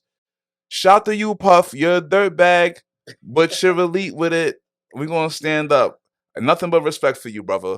Shout to Puff. Shout to Puff. Hey, the girls love it too, though. Yeah, they love it. You're super rich. You're doing what you want, and you still look good for your age. You know what's crazy? New baby, who cares? Girl, I didn't tell you. She's like, yo, you see this? What happened to Young Miami? I know Young Miami. She ain't pregnant. Yeah, but they still love him. And he named the baby after him. Love. He named the baby Love. Yeah, bitch. I'm spreading love. Yeah. Yeah. Diddy, you the man, son. At least Scumbag of the Week, my boy, Puff. You were the man of my own. Yeah, I mean, Scurry. All right. Are you from Harlem? Yeah, shout to Puff. Shout to Puff. All right. Now, you know what? You already know. It's well set. We touching with the culture, black culture. You already know what's going on. Right? Britney Griner's home. Britney Griner's home. She got tapped in for the Merchant of Death, Victor Boot. How we feeling about this? How you feel about this, bro? Jay, how you feel about Victor, swap? The Merchant of Death it's pulled crazy. up It's crazy for Britney Griner. How you feel about this? It's crazy how they could swap her out, you know what I'm saying, for a dude for what he does. Yeah. But we got dudes out here been incarcerated for peanuts. Yeah. So to me, I feel like that's kind of crazy. It's a whole. I feel like that's what their whole agenda was in the get-go from the jump. Yeah. For her smoking vape, bro, crazy. That's nuts. I think Russia played us like a fiddle. Shout to, I don't wish jail on nobody. Shout to Britney Griner. She home. See your girlfriend, your wife. I respect it. But the Merchant of Death is worth a couple more draft picks, if I could say so myself. You know what I mean? Like, and let's be clear, the United States is the #1 arms dealer in the world. Yeah, break that down of the Merchant of Death. People don't understand that. All right, so basically there's this guy, he's Russian, and he was a major global arms dealer And he was so serious. He be selling weapons to both sides of conflicts. You know what I mean? He was one of them niggas. You know what I'm saying? They had movies made after him. Like he's serious. He's a real deal. At the end of the day, all you gotta say if you want to know who this guy is, Lord of War. Oh yeah, go watch the Lord of War. Have you ever seen Lord of War? Fire. Was that my son was in Nicolas Cage. It's one of the most fireest movies that ever was created. My son, shout out to Nick Cage, man. Face Off, one of my favorite shit. Favorite movie. One of my favorite joints. So Nicolas Cage, if you've never seen Lord of War is literally made after this man. Like he was serious. Lord of War, he was the most connected, most craziest private weapon distributor in the world. They traded him. And they traded him for a WNBA player that was smoking vape. Yo, I mean, shout out to her for getting out of chain gang. But can I tell my truth? I've been saying this, and you know what? I'm gonna jump on the podcast and say, you know what, make shit hot.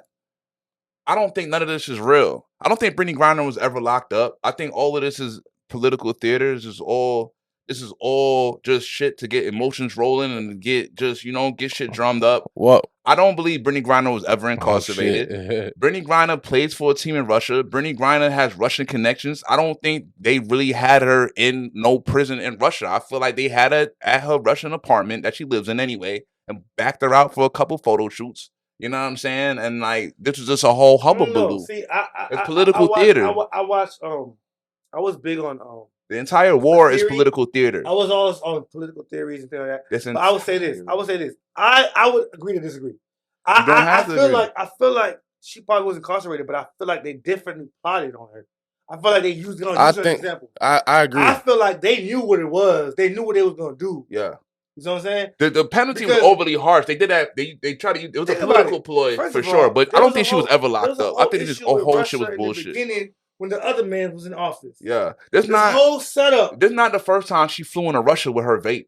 She done did it plenty of times. I feel like this was a whole. I don't like to get into politics. Yeah. I really don't. But I'll say this. I used to be big on political theory and all that stuff. I really honestly feel like she was just using an example. They was looking for something, and she was an easy bait. Yeah. Because that doesn't make sense. I believe swap out for arms deal. All this shit is fake. And let's be clear. Now I feel like she was really arrested. All this shit is fake. Britney Griner. So I feel like it really was. All this shit's fake. Britney Griner, she's like a hero now. She can go on book tours. She's lit. You know is that really even her? Is that her? I don't know. But I think this was good for Biden's voter base, the LGBTQs, the black woman. Oh yeah, from Brennan. The photo ops Biden hugging black women in the photo ops. He's trying to do that to win him over. That's what I'm saying. This is all fake. The other man going in. I'm gonna be. I hate to say that. I'm gonna disrupt the whole. Who? DeSantis or Trump? Trump, yeah. I hate to say this, but I'm gonna have to. I agree. I don't be big on politics, but I think Trump is gonna go back. Don't be surprised. Trump would have never went for that deal. Trump would have told Britney Griner, "You got to sit, bro." I understand that, but also don't forget. I'm saying right now is Trump. I feel like people want to agree or disagree, but I feel like I don't want to get into politics too much, but I feel like don't be surprised if he wins again. I'm not. I'll fuck with Trump. I don't gotta. But we ain't gonna go too deep. Yeah, that's my opinion. We're gonna move on. We're gonna move on. I feel Britney Griner. This whole situation is fake. We all know that we all gave up way too much in the trade. You never give up a super merchant arms dealer of death for a person that shoots basketballs. It'd be like trading. It's like so. Let me ask you this: what are they gonna do with the people that's incarcerated for free them? Shout to Kim Kardashian because she just made a post like, "Yo, let's get the niggas over here that's locked up for weed." You know what I mean? I mean, we're not. Yeah, they're not gonna free anybody. They're not gonna free anybody. No, they're not. So, all right, boom. Fuck that. Let's move on. Yo, all right. So, are you upset? Are you part of the black people up in arms? Deion Sanders left Jackson State. No longer HBCU coach. He's moved on to a PWI white school that has 1.8% black people in the population. I mean, in Colorado, Boulder at that, where Kobe caught a charge. Let's throw that out there. You threw me off on that. But I'll say this: I mean, bro's gonna do whatever's best for him. I mean, that's his pockets. Okay. But I'll say this: he definitely made a great move. He did a great move for Jackson. Yeah. Shout out to DJ T. Lewis. Can I tell you, Jackson? So I love how the HBCU moved. I love how Jackson State. I love what he did for them. Yeah. But I mean, he did whatever is best for him. Yeah. Prime time. Do you feel the backlash is deserved, but like he's catching, or you feel like it's unnecessary? Nah, I seen a couple of the Umar. When he talked about. I mean, at the end of the day, it's like this, man. That's his. You don't know the man's situation. That's his play. Yeah. That's me though. That's his opinion. Okay. Don't attack me. So you're not condemning. I'm not condemning him because I feel like we live in a world right now. Everybody's so sensitive to make everything about black, white, this, that. Bro, at the end of the day, he take care of his family, and that's gonna get the bag and his family together, keep his family together. You understand? Deion Sanders is older. He's not the same football player he was. You gotta do what you gotta do to secure the bag. You don't know what he got in the back. Yeah. We don't know how he's living. Yeah. Shout out to his family, beautiful family. Beautiful, you know what I'm saying? His family is beautiful. Yeah. You know, shout out to his family. You feel me? But at the end of the day, you don't know what the man got going on. That's his play. Real talk. I can't count the man's pocket. Real talk. Yeah, my place. I'm 50-50. You know what I'm saying? Like, I definitely don't like to count nobody's pocket. My only issue with the whole situation was when Deion came in, it was a lot of God sent me here, HBCU upliftment. It sounded like he was here for the long term, like he wanted to whole change the face of. I mean, he did for a couple years. Like, he did right. He helped. All right, it's not just about him getting a championship. We know that him being a coach, he's going to recruit the top level talent. Right. But what also could have happened is, and I think what Umar was touching on is, by him joining that HBCU, maybe some other famous retired NFL athletes that want to coach join the HBCU schools and uplift the whole community of HBCU colleges. Because that one person brought in he changed the revenue, brought in all this revenue, all these top talents to this one school. Now imagine if Michael Irvin said, "I'm gonna pull up." Imagine if T.O. said, "I want to coach." They could. You're right. They could still do it. This is me, right? Okay. Devil's advocate. So check this out. Rather, he made that movement. He made that stamp. He changed it. He did that. So you from the mindset basically like he showed you that it could be done, so other niggas should follow suit. Have you ever watched All American? Yes. I'm familiar with All American. I ain't gotta say nothing else. You see what he did? Yeah. You see where he came from? Yeah. He went to Beverly Hills and I'm all for it. My whole thing is, but once he did that, guess what happened after him? Another coach came after him to support that black school. Yeah. So at the end of the day, he made that point. So who gonna follow up after Deion? That's what my boy's saying. I feel you. You know what I mean? Deion is just one NFL great. Somebody gotta follow up. At the end of the day, Deion, we're gonna stand up. Deion is not just an NFL great. Deion is a next level stratosphere of stardom that most niggas in the NFL will never ever see, right? So Deion is one of the greatest stars in NFL history, right? And his aura and his vibe, and also the nigga can coach. Like, he brought a real vibe to that Jackson State. He really was competing with top Power 5 schools for players. Like, he really would change the whole thought of what it is to go play for HBCU. It used to be when you ended up at the HBCUs because you blew it and you weren't good enough. Some dumb shit or your grades wasn't right. He changed it to where it was like, no, black pride type shit, get it up. So I appreciate what the change that he brought and what people saw in the whole situation, but I can't lie. Like, I'm sad, I'm disappointed, I'm upset. Like, I get it. You have to take care of your own family. Like, all right, at the end of the day, bro, you gotta do what you gotta do. But I just felt like what you, like Free said, like how he came in talking about God brought him here and all this and all that. I thought that it wasn't about. He did his part though. No, he did. I ain't saying he didn't contribute. He did do his part. He did a part. I'm not gonna say he did all he could do. I'm not gonna gas it like that. But he did what he did in that time. I just didn't like the fact that he made it seem that it was deeper than money and it was and it was like a long haul situation and he was trying to really bring long-term change. You know what I'm saying? It said, he did. He was promoting that message like he's going to bring long-term change to HBCU. Yeah. God brought, no, not forever, but God brought him here. He didn't finish out the contract. At least finish the contract.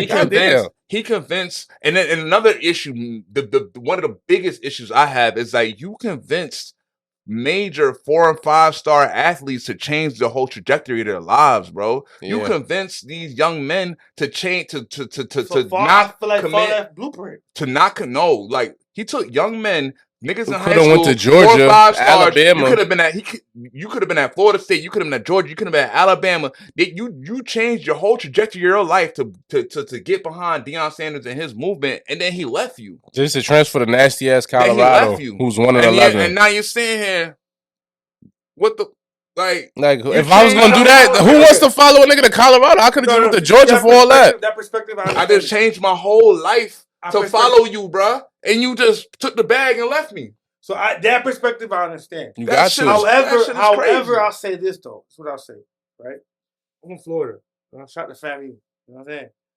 So I ain't go to FAMU, but I made a lot of money with FAMU. Shout out to FAMU. You know, my cousins went to FAMU. You know what I'm saying? My nephew girl at FAMU. Like, you know what I'm saying? So I love all HBCUs.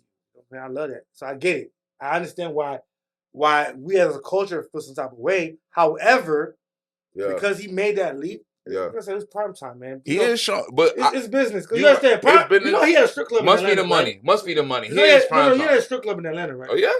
Yeah, know that? He must be the money. It's prime. He had a prime time. I drove by the building. Yeah. I saw her say this. He must be the money. But the reason why I mentioned that is because you try things. I hate the word try, but attempt to do things. See how it works. Yeah. We don't know the internal issues that he had. I mean, probably we don't know because at the end of the day, like as much as I love fam and all that stuff, like Black school a little janky. We know that, but so we don't know what internal issues he went through. He went through some bullshit. Niggas was breaking into his car. He donated half his salary. He did right. When you pull up to black school, you go in with the notion you know for a fact like it's gonna be shaky. That's why we came. You came here. You came here to change it. Only 2 years. You came here to change. So let's just it's not a bid. Let's just say and let's stand up. The truth, the real truth, the real reason why he went to Jackson was because no other school would give him a head coaching job. That's another way. He couldn't get a head coaching job at none of the power schools. They would not get it without being. He did what he had to do. Jackson know what he had to get. Now he's taking us. That doesn't mean. So now we have a great NFL legend that came here. Yeah. Who else is gonna come and take the torch? I just pray. I just really hope that the HBCU movement doesn't die because Deion kept the real question is who's the next? Yeah, who's next? Who's next? Gonna follow up? Who's next? You're like somebody asking me to pick up the ball for Deion, basically. You know what I'm saying? If I were to vote, me personally, say somebody. If I don't know if he was into coaching, but I'll ask Chris Johnson, are you open to coaching? Yeah. Shout out to Chris Johnson. I feel like Chris Johnson would be a great coach. Yeah. I feel like he's a great coach. Shout out to Eddie George at Tennessee State. And not just me. And I'm not just saying because that's my dog. And shout out to Mo Williams, the basketball coach at Jackson State. I'm from Florida. Mo Williams is the basketball coach at Jackson State. So let's talk about that. Let's talk about who somebody need to pick up the ball. That's what I'm saying. Who do we feel like that can fill those shoes and continue that movement? Facts. Because they're doing podcasts. A lot of them are just. I don't know. Is Pac-Man Jones retired yet? Yeah, he's not getting a they job. Podcasting. He's retired yet? They podcasting. Pat-Man podcast. That's my boy. He cool too. Pat-Man podcast. I met Pat-Man too. Pat-Man on Pivot podcast, I think now. Yeah, but I met he's real cool as fuck. I met him through Chris Johnson. Chris Johnson has a whole movie. Real right. Chris Johnson does a whole thing, All-Star Weekend. He just up in Orlando. Yeah. So I personally, if you see this Chris Johnson, I vote for Chris Johnson. He would be a coach. I think he would be a great coach. Shout out to Chris Johnson. Yeah. Do you remember his numbers? Yeah, y'all remember Chris Johnson's stats? He used to go crazy. Come on. Yeah. But fuck it though. We're gonna switch it up. That's all I say. Your man though, we're gonna switch gears real quick because Deion Jack, they're gonna do what they do. But look, your man, the relationship nigga, man. I got beef for all the Instagram relationship guru niggas. I got beef for them niggas off the top. Your man, the big diesel goofy, David Jackson. He went divorced and he backed out a new joint in like a day. He got caught cheating, then it was like, yo, we divorced. He was on the blogs like he's with a new joint because a couple weeks ago his wife was on the internet talking about, I better stop talking about our marriage, condemning, doing some witchcraft. He got caught. He said we had divorce. Yeah, we get divorced. He filed. She filed. He did. I guess he said. Yeah, I don't know who filed it. Is this part of scumbaggery still? Nah, we're just talking about him. The fact that he's the super relationship guru and he got caught with the next joint. I'm gonna be real. I was going to at least scumbaggery him, but it was so many other things to elite scumbaggery that I was like, I don't even have space to put him in the elite scumbag. But trust me, he was definitely in the running. He top tier. He's top tier, bro. Let me tell you why. He's up there. First of all, niggas be on there bumping their gums, right? bumping them. See me, I'm speaking because people. I can back up everything else. If any time I speak on something, I could back it up. Yeah. It may not happen the way I want it in a timely fashion, but I can back it up. I promise. Facts. So that's why I don't never care for people who bumping their gums because he bumping his gums and all this stuff. And the more he pump his gums, you see that guy the other day on another podcast was bumping gums about young ladies. Somebody he didn't want to change his daughter's diaper or some crap. What? Nah, I missed that one. Nigga say he won't change his daughter's diaper. Yes, but that same fucking scumbag, part of my French, he did some dirty dirt on a young child. He's allegedly it's on Shade Room. The weirdo that was grooming young joints, a weirdo on YouTube, nigga. Yeah. But he was on a podcast talking about he went. That's what I'm saying. When niggas be bumping their gums, I don't be buying it. Yeah. Facts. Like for me, I don't buy it. Like I don't never. You won't hear me on the face. Extra chatting, you not talking about that. Come on, man. The more chatting you doing, you ain't talking about that. I'm not taking my boy Mook say. Come on, man. Relationship advice from someone who's like could be my age and my peer. Like I might listen to you if you got like 60 years in a marriage and you like 85. Then I respect my elders. If you presenting like your whole situation is mad hunky dory and perfect, I'm not jacking you because you're a liar. I'm not going for it. I'm not believing nobody that try to convince me that their situation is just mad hunky dory 100% always. Like I don't believe there's no relationship guru because relationships are how you the master. How you the master? There is no master. Let me see your work. Let me see your shorties. Like let me see who you fuck with, fam. Because I don't believe that. you. Let me tell you something. I personally don't feel like it's a relationship guru because every relationship is different. Every woman is different. Every man is different. Because me personally, I was in a relationship. Multiple relationships, different type of relationships, and all had different values. You don't know what's going on. Exactly. The last one I dated, amazing woman, beautiful young lady. I'm talking about top tier, like she a 20 piece. But certain things she did, she just like we was talking about earlier offline. All these pretty bitches is weirdos. Let me tell you, it's not about that though. I'm not gonna knock her. I'm not gonna say nothing negative, but I'll say this. It's like this, right? Remember how you said how daddy issues. Yeah. I feel like niggas got mama issues too. We all got issues, B. But it's like for me, my mother was my mom and my dad. Yeah. So for me, I think for me, there's a lot of 50-50 relationship shit I've been hearing. Like, that's weird. I'm not doing that.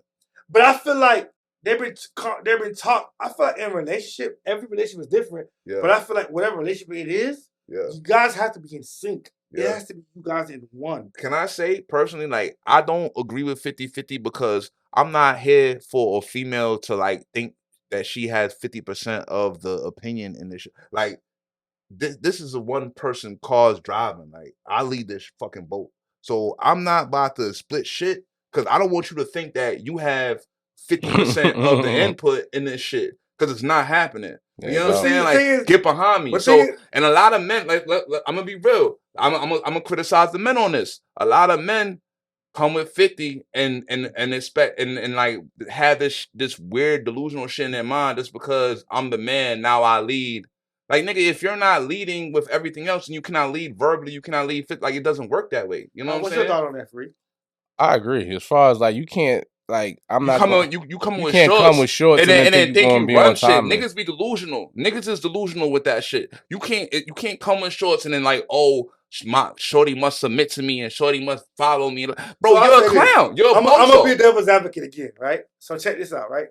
I feel like in a relationship, when I date, I'm gonna date as if I'm married, right? Yeah. So in a marriage, like I don't feel like. I feel like if you with your wife or your girl or the person you're with, there should be a balance. Yeah. It don't want to be 50-50. Yeah. But it's time that she gonna help you do certain things. It might be 70-30. It's a teamwork. Teamwork make the dream work. Exactly. What you just said. Because my thing is like this, right? I don't necessarily need you on certain things. Yeah. Niggas, sometimes we good. We don't need nothing from you. But if we split everything down the middle, now you my equal. And we can't do that. But it's not about that. We're not equals. I don't even want nothing from you. However, if you're my teammate and there's certain things I'm lacking in and you can help me in, there's no reason why. Oh, you're supposed to be doing that off GP. Okay. As a woman, you're supposed to be noticing everything your man don't have and how you can boost that. That's what my issue is. If you're not seeing that as a woman, then you're not even a real woman. You're some bullshit. Come on, man. Listen, I don't mind spoiling the girl. Yeah. I'll spoil you all day. Facts. Spoil means different. There's different tiers to spoiling. It doesn't necessarily mean I'm going to spin a bag. I'm going to spin Chanel's and Balenciagas and crazy trips. There's no wrong with it. There's a time and place for everything. My mom always told me this a long time ago. tempo like shock shows. Tempo shock shows, which means time for everything. Yeah. You know what I'm saying? So I feel like if we're gonna do it, we're gonna do it. If you're gonna be you have my back, you my backbone. A woman should be your backbone. Right. Look at Michelle Obama and Obama. Do you know Obama was on her body? She was not getting no play. You watch the little movie they had? Yeah. She was not getting man no play. Right. But look at that's his whole. She's a whole world. She completed them. Facts. He completed. Because in the day, if you have a strong woman beside you, a strong man, it's a balance. Yeah. So it got to be somewhat balanced. I don't agree with 50-50. Yeah. But I do believe that as a woman, you have to have your man back. She need to be seeing where you lack and trying to fill them spots. You know what I'm saying? Because if I'm not in supporting role, you a support. Exactly. You're support. If I'm not 100% where I need to be, get me where I need to be. I'm gonna make sure you strict because it's still coming home. Yeah. That's how I feel. That's how it's supposed to be. You feel me? Now I'm not telling you 50-50 on no cash, but I feel like this is my. I feel like that Derek guy. He's a I feel like he was one of those guys that exploited on women. Definitely exploited it. He violated, like, he made his last short. He made his wife weird. She's in a pool with a whole, like, she's fully dressed inside pools, talking about holy women and all this. Like, it's like overly warped. Yeah, it's an overly warped, overly weird version of a wife. Like, yeah, we want. You don't want a whore as a wife. You want a wife that has respect and decorum and all that. But the way they did their whole weird Christian thing and try to they trying to make it weird. Like, no, we don't need your wife. Your wife can be sexy. She can be sexy without disrespecting herself. You don't have to be a fucking butter churner Amish lady. Because I don't like when niggas do that. Because when you met Shorty, you know how you met her. So like treat her as such. Yeah. I ain't never gonna change who you are. But if this is how I look at it. Any girl I talk to. And if you met her, and if she was dressing like a whore when you met her, then like, bro, she's a whore. Like, stop trying to wife her. Stop trying to change whores. But yo, all right. Speaking of changing whores, R. Kelly just dropped. Oh Lord. Yo, listen. I'm gonna keep it a buck. Free was listening to it, y'all. Free was listening to it, y'all. Yo, everybody, Free downloaded the album. I bet he was listening to it. It's still on my shit. Fuck y'all niggas so what? I listen that shit on the way here. It's some joints on there. Like, niggas say what they want. Listen, I got a daughter, and I'm 100% against pedo shit. I listen to the shit, and it's some of the best R&B I've heard in a while. Like, I think it's take how they want. R. Kelly came out and said, yo, I didn't authorize it. That is me on the joints. And, you know, he's going through it. Also, listen, he's been a creep. But in his latest trial where he got convicted of, the bitches was lying. Like, they came out, they said they got paid. So now he filing the bill, he fighting. R. Kelly might be free. If he comes home, is he uncanceled? For you. Let me tell you something. If they overturn R. Kelly charges, are you okay with it? Most dangerous. I'm not fucking with R. Kelly. Let's be real. We live in a different time. Robert Kelly? Let's be real. We live in a different time right now, right? Where everything is sensitive. Even this podcast we're talking about right now, people might comment like, oh, nah. Y'all are bugging. We used to say, there's girls that was younger, right? That like, and I was like, oh, I can't talk to you. I ain't trying to be R. Kelly. That was a thing. Yeah. That was a statement. So we knew what it was. Yeah. Niggas been knowing what it was. And niggas still looked the other way. Since the ages of time, they did this. They had arranged marriages back in the time of old age. Like, I watched the Princess King and the Princess Queen. I watched these type of shows like those old England movies. Now, I'm not saying it's okay. What I'm saying is this. What I'm saying is this. What's normal? What's accepted? What he said.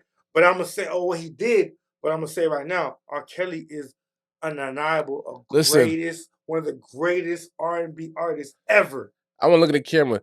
The same way y'all be going to visit Hitsville to see Elvis Presley and all the other corny shit he got going on, and he was married to a 13-year-old, I want y'all to keep that same energy. So in Woody Allen, y'all still watch his movies. Y'all celebrate Elvis Presley like he's him, and that nigga's a certified pedo just like R. Kelly. I ain't going to try to be funny, but I ain't going to like this. A lot of people not going to like this. Okay, please don't unfollow 5 images. But y'all might not like this because it's my first time outside. My face is outside. But I gotta say this. I'm sorry. I love MJ. We're not gonna throw Michael Jackson. Dude, do you know who? But I'm gonna say right now. You know, you gotta know who you standing. You know, you gotta know who you sitting next to. Yeah, what? Him? We not doing no Michael Jackson slander. You don't gotta do all that. You don't gotta do all that disclaimer shit. Michael, first of all, you gotta know who before you even, right, I don't even want you to say what you about to say because I feel like you disrespecting him off the top. Like, don't even say that. Don't even put Michael Jackson in the same category because let's be clear. Let's be clear. Michael Jackson was the #1 investigated person in U.S. history by the FBI. They investigated him for 3 years. They didn't find no evidence. What do you mean, why? That's what I'm telling you. Michael Jackson's innocent. So if you don't have to do a disclaimer by saying I support MJ. Michael Jackson is innocent. Yeah, like he's innocent. Fuck, is you talking about? He dead ass screams Michael Jackson is innocent. Of everything. He's bugged out. What you mean from what? He said Michael Jackson's innocent. But whatever you was about to say, you don't need to say it. Just say you like Michael Jackson. Just leave it at that. I love Michael Jackson. All right, that's it.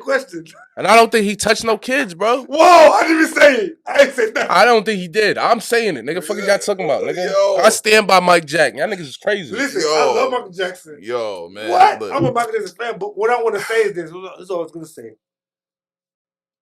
I feel like everybody... I'm big on what's that show? Criminal Minds. Yeah. I feel like everybody has, like, as far as the industry, had some type of thing in the closet, in the skeleton. Oh yeah, for sure. Everybody, for sure. Whether it's drugs or something. See, I wasn't even talking about the kids though. I was saying I feel like they condemn R. Kelly for what he done.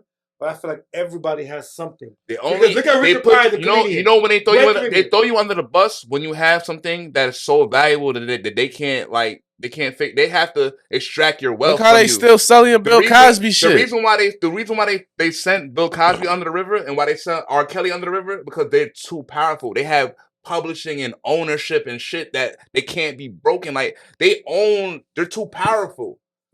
So they crush them. So they put their shit out there. Everybody has dirt, right?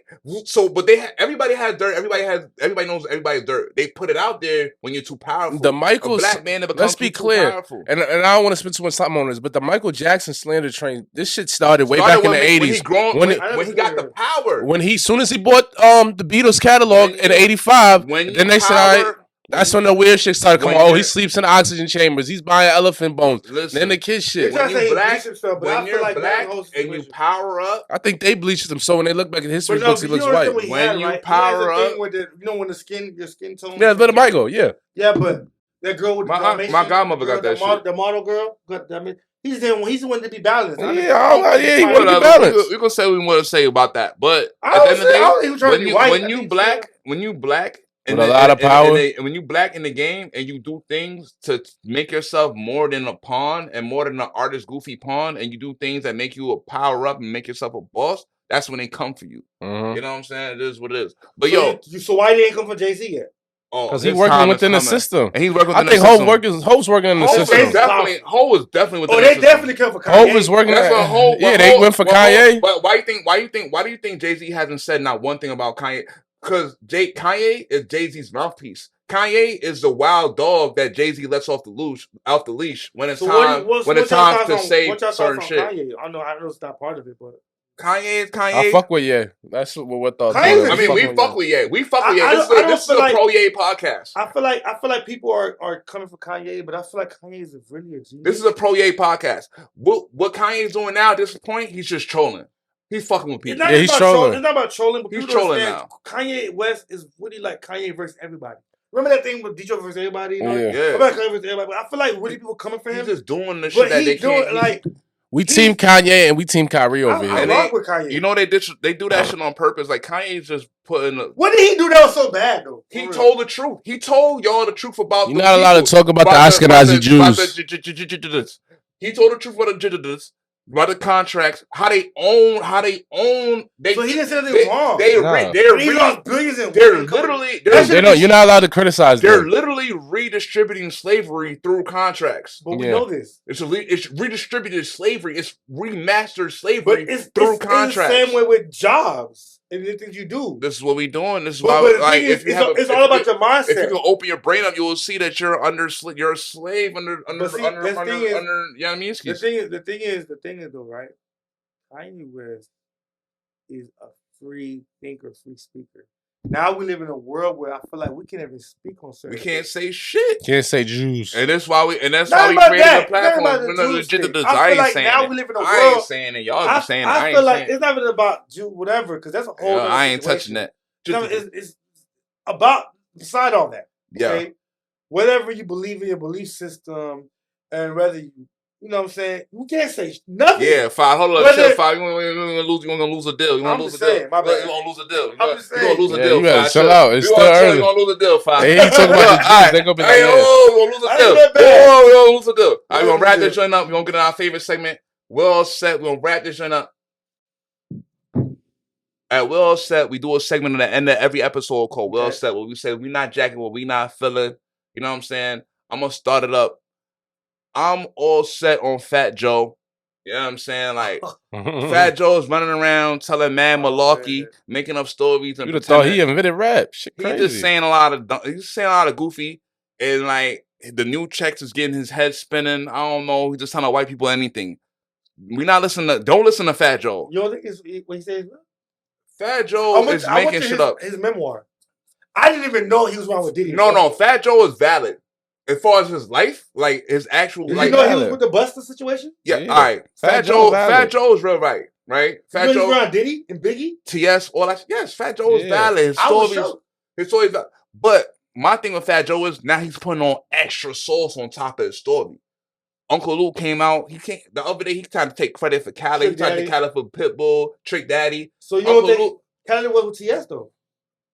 Khaled was all of it.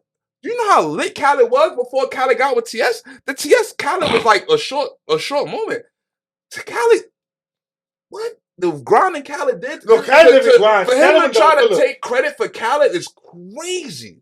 But I don't think, Khaled didn't deny it because they rocked. Khaled, he helped Khaled, but for him to try to take credit for Khaled, try to take credit for Pitbull, like niggas was what he said was he tried to take a lot of credit. He was trying to take credit. But he said that I'm not gonna take credit. He said Latino niggas was started rap with black niggas. Like Fat Joe been wilding, bro.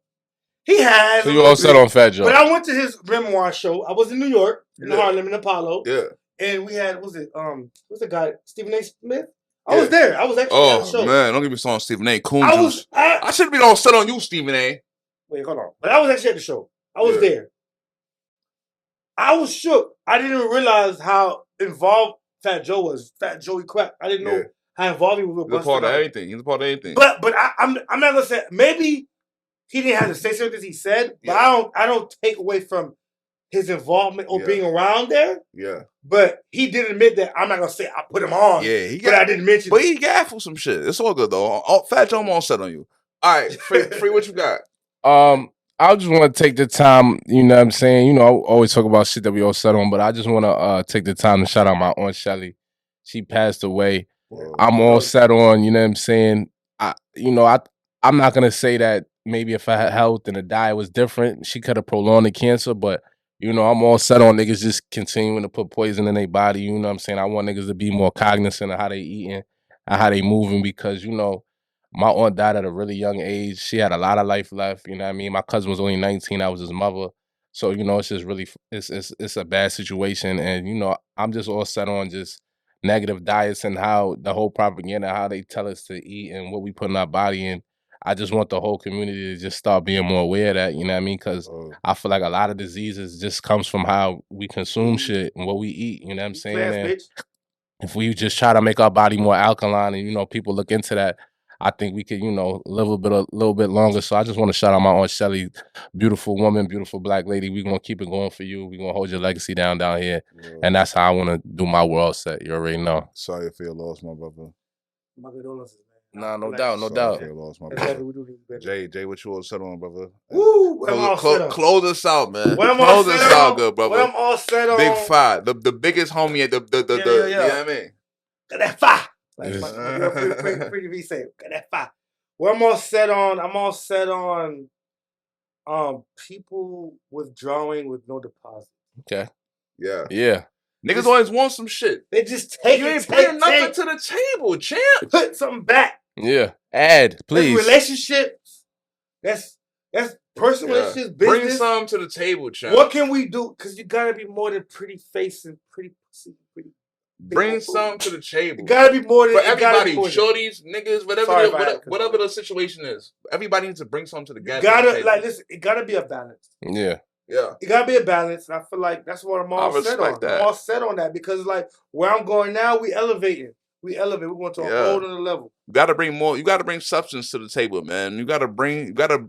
If you want something out of a situation, you got to know what you bring to the situation to be able to take something out of that situation, right? All right. Have a fucking common sense, my niggas. Let's go. All right. Thank y'all for pulling up. Shout out to FYE Images, the homie. Thank you for pulling up. Gave us a real, you know what I mean? Real vibe as elevation. How we do here. You know, you come to Will say you with the essence, man. You got a real vibe. You know what I mean? We do the real thing. So, like, subscribe, comment, all that good shit, man. Tap in, fuck with us, man. We be back. Episode 100, you know what I mean? Whatever this was. We good. You know what I mean? Holla. This was 116. 117. Yeah, we going on and on and on. We about to get 1,000 of these motherfuckers. You know. Holla.